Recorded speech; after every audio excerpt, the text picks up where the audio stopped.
Hi everybody, I feel happy to welcome you all to this video lecture on partial differential equations. So in this video, we will see solutions of standard types of partial differential equations. Before going to see the types, we will see the various solutions which are available in partial differential equations. The first one is complete integral or complete solution. You know, solution of a partial differential equation is nothing but a relation connecting dependent variable and independent variables. You know, here in partial differential equation, we have function of type z equal to f of x comma y, where x and y are the independent variables and z is the dependent variable. Therefore, for all types of partial differential equations, the solution will be of the type z equal to f of x comma y. Now let us see various types of solutions which are available in this partial differential equation. The first one is the complete integral or complete solution. It is the solution in which the number of arbitrary constants is equal to the number of independent variables. So here since the number of independent variables is always 2, therefore if the number of arbitrary constant in the solution is equal to 2, then you can say that the solution is the complete solution or complete integral. Next one is the particular integral. It is the solution which can be got from complete integral if we give a particular value to the arbitrary constant. So that's why it is called particular integral. Then another one is the general solution or general integral. A solution in which the number of arbitrary functions is equal to the order of the differential equation, then it is called general solution or general integral. Then the last one is the singular integral or singular solution. It is the solution which does not contain any arbitrary constant in it. That means if the solution is not containing any arbitrary constant, then it is called singular integral. Next, let us see the solution of various types of standard partial differential equation. The first PDE is of type f of p comma q equal to 0. You know about this p and q, p equal to dou z by dou x and q equal to dou z by dou y. So if the PDE contains only p and q in it, then it is of type 1. Okay. So for this type of PDE, you can assume that z equal to ax plus by plus c to be the solution such that f of a comma b equal to 0. That means in the given differential equation, if you put p equal to a and q equal to b, you get f of a comma b equal to 0. So from f of a comma b equal to 0, you can get either the value of a or the value of b from this. Okay, because the solution which we have assumed is of the type z equal to ax plus by plus c. There are 3 arbitrary constants in it, but you know the number of independent variables is 2. So therefore by using f of a comma b equal to 0, you can get the value of, say for example, b in terms of a. If that value of b is substituted in the assumed solution, then we will get a solution which will contain only 2 arbitrary constants in it. That solution will be the complete solution or complete integral. So in this way we can find the complete solution or complete integral, and it is easily seen that this type of PDE will not have any singular integral or singular solution. So f of p comma q equal to 0 is a first type of PDE which will have only the complete integral. Next, let us take up example. The question is solve p plus q equal to pq. So just by looking at the PDE, you can easily understand that this partial differential equation is of type f of p comma q equal to 0. It has only p and q. Therefore the solution will be z equal to ax plus by plus c. By replacing p by a and q by b, we have a plus b equal to ab. From this we get b equal to a by a minus 1. if you substitute b equal to a by a minus 1 in z equal to ax plus by plus c, we get z equal to ax plus a by a minus 1 into y plus c. Since this solution contains only two arbitrary constants, namely a and c, you can call this as the complete integral or complete solution. Okay. So to find the general integral or general solution, you can replace the constant c by means of some arbitrary function, say f of a. So if you put c equal to f of a, you get z equal to ax plus a by a minus 1 into y plus f of a. So this is another solution which has only one arbitrary function, and the order of the given differential equation is also 1. Therefore, the solution given by equation number 2 can be referred as the general solution or general integral. Okay. So we have got two solutions. Equation 1 represents the complete solution, equation 2 represents the general solution. If you eliminate a from equation 1 and 2, you can get the singular solution, but it is easily seen that the elimination of a from 2 and 3 is not possible. Therefore, the type f of p comma q equal to 0, this type of PDE will not have any singular solution or singular integral. Okay. Next, let us take up the another question. Solve root p plus root q equal to 1. So this equation is also of the type f of p comma q equal to 0 by putting z equal to p equal to a and q equal to b. In the given equation, we have root a plus root b equal to 1. From this we get root b equal to 1 minus root a. If you square on both sides, you get b equal to 1 minus root a whole square. And we have assumed that z equal to ax plus by plus c to be the solution. You just substitute the value of b equal to 1 minus root a whole square in the assumed solution.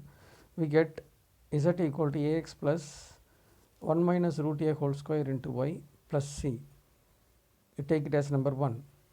And it is clear that equation 1 contains only two arbitrary constants a and c. Therefore, equation 1 represents the complete solution for the given PDE. So to find the general solution, you have to take c equal to some function of a. If you take c equal to f of a, you get z equal to ax plus 1 minus root a whole square into y plus f of a. Let it be number 2. So clearly equation number 2 represents the general solution or general integral, and it is already discussed that the partial differential equation of type f of p comma q equal to 0 will not have any singular integral. Okay. So this is about type 1, f of p comma q equal to 0.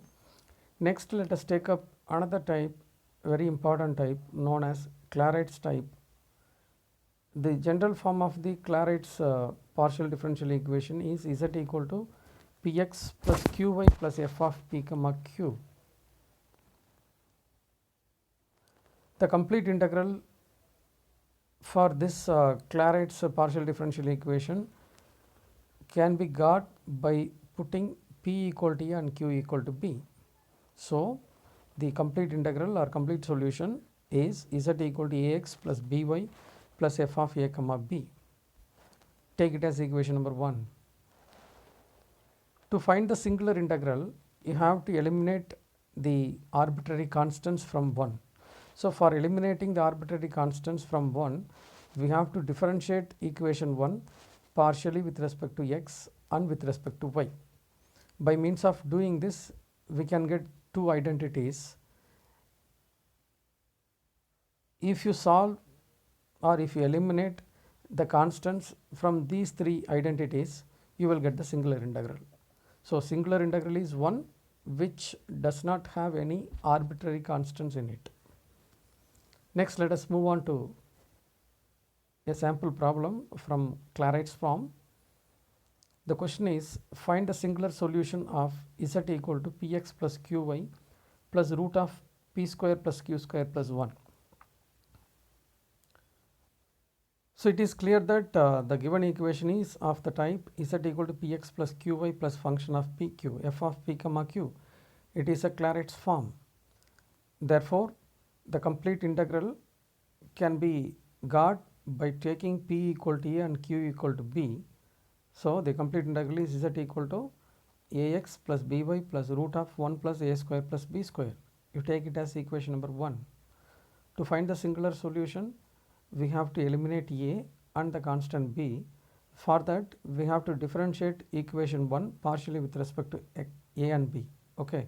So you differentiate equation 1 partially with respect to a, we get 0 equal to, since the left hand side of equation 1 is z, we are differentiating partially with respect to a, therefore derivative of z partially with respect to a is 0. So 0 equal to, on the right hand side we have ax in the first term.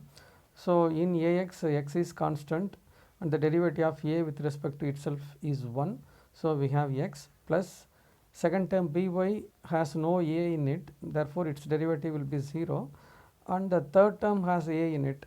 It is of the form some root x. You know, derivative of root x is 1 by 2 root x. Therefore derivative of root of 1 plus a square plus b squared is 1 by root of 1 by 2 into root of 1 plus a square plus b squared. Again derivative of 1 plus a square plus b square with respect to a is 2a. So after cancelling 2 from numerator and denominator, we get the value of x as minus a by root of 1 plus a square plus b square. You take it as equation number 2. Similarly, if you differentiate equation actually with respect to b, we have 0 equal to y plus 1 by 2 into root of 1 plus a square plus b squared into 2b. This implies y equal to minus b by root of 1 plus a square plus b square. We take it as equation number 3.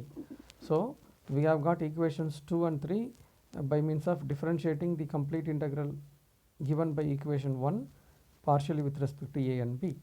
So our task is to eliminate the constants a and b from 1. Look at the equation 1. Equation 1 has a, b and root of 1 plus a square plus b square. So actually we are finding the values of a, b and root of 1 plus a square plus b square from 2 and 3. Okay. So you go for 2 square plus 3 square. Okay. We have two identities given by 2 and 3. You square and add equations 2 and 3. So the left hand side is x square plus y square and the right hand side is a square by 1 plus a square plus b square plus b square by 1 plus a square plus b square.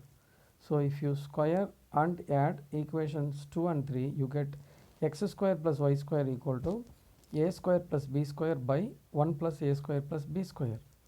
Now you go for 1 minus of x square plus y square. So this will give us the value of root of 1 plus a square plus b square. So that's why we go for 1 minus of x square plus y square, which is equal to 1 minus of x square plus y square is a square plus b square by 1 plus a square plus b square.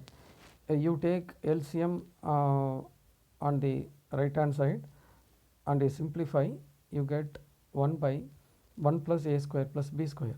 So the value of 1 minus x square minus y square equal to 1 by 1 plus a square plus b square. You just cross multiply 1 plus a square plus b square and 1 minus x square minus y square. We get 1 plus a square plus b square equal to 1 by 1 minus x square minus y square. You take square root on both sides, you get root of 1 plus a square plus b square equal to 1 by root of 1 minus x square minus y square. So this is the value of 1 plus a square plus root of 1 plus a square plus b square. Similarly, from equation 2, see the equation 2, from equation 2 you can get the value of a. You just keep a on one side and you cross multiply the denominator, you get a equal to minus x into root of 1 plus a square plus b square. So this is the value of a from 2, a equal to minus x into root of 1 plus a square plus b square. You just substitute the value for root of 1 plus a square plus b square from the previous step. We get a equal to minus x by root of 1 minus x square minus y square. Similarly, from equation 3 we have b equal to minus y into root of 1 plus a square plus b square. By substituting the value of root of 1 plus a square plus b square, we get b equal to minus y by root of 1 minus x square minus y square. So what we have done here is we have found the value of a, value of b, and the value of root of 1 plus a square plus b square in terms of x and y. You just substitute these values in equation 1. We get z equal to minus x square by root of 1 minus x square minus y square minus y square by root of 1 minus x square minus y square plus 1 by root of 1 minus x square minus y square. You just take LCM root of 1 minus x square minus y square and simplify. You get z equal to square root of 1 minus x square minus y square. If you square on both sides, you get z square equal to 1 minus x square minus y square, or this can be taken as x square plus y square plus z square equal to 1, which is a single integral because this solution does not have any constant in it. So this is the required singular solution for the given Clairaut's differential equation. Next, let us move on to type 3. It is of type f of x comma p equal to g of y comma q. This is otherwise known as separable type. Okay. So here the given differential equation will contain x, y and pq. So from the given PDE you can separate the variables. That means you can group x and p on one side and y and q on another side. Okay. So since f of x comma p equal to some g of y comma q, they will be equal to some constant, say a. That means f of x comma p equal to g of y comma q equal to a. So from this identity, by considering f of x comma p equal to a, you can get the value of p in terms of x and a. Similarly, from g of y comma q equal to a, you can get the value of q in terms of y and a. And we know that dz equal to p dx plus q dy. This is one result which is known as the total differential. So by means of substituting the values of p and q in dz equal to p dx plus q dy, you can get the value of z by means of direct integration. So this is all about finding the solution for the separable type f of x comma p equal to g of y comma q. Now let us take up an example. The question is, find the complete integral of p minus y squared equal to q plus x square. Just look at the equation. The given equation contains p, q, x, y. So it is clearly of type 3, f of p comma x equal to some g of q comma y.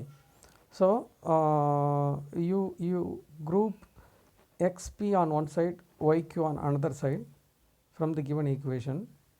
So we get p minus x squared equal to q plus y square. Now this is of type f of p comma x is equal to some g of q comma y. You take p minus x squared equal to q plus y squared equal to some constant, say a. Okay. So from p minus x squared equal to a, we get p equal to x square plus a, and from q plus y squared equal to a, we get q equal to a minus y square. So these are the values of p and q in terms of x and y, and we know that dz equal to p dx plus q dy. You just substitute p and q here, you get dz equal to x square plus a dx plus a minus y square dy. You integrate on both sides, you get integral dz equal to integral x square plus a dx plus integral a minus y square dy. You know integral dz is z, so z equal to you go for term by term integration. Integral x square dx is x cube by 3 plus integral a dx is ax, plus similarly in the second integral we have integral a dy minus integral y square dy. So integral a dy is ay minus integral y square dy is y cube by 3 plus some integration constant c. So this is the required complete integral. So based on the above discussion, you can try to solve these problems. So with this, this topic is over. Thank you for listening.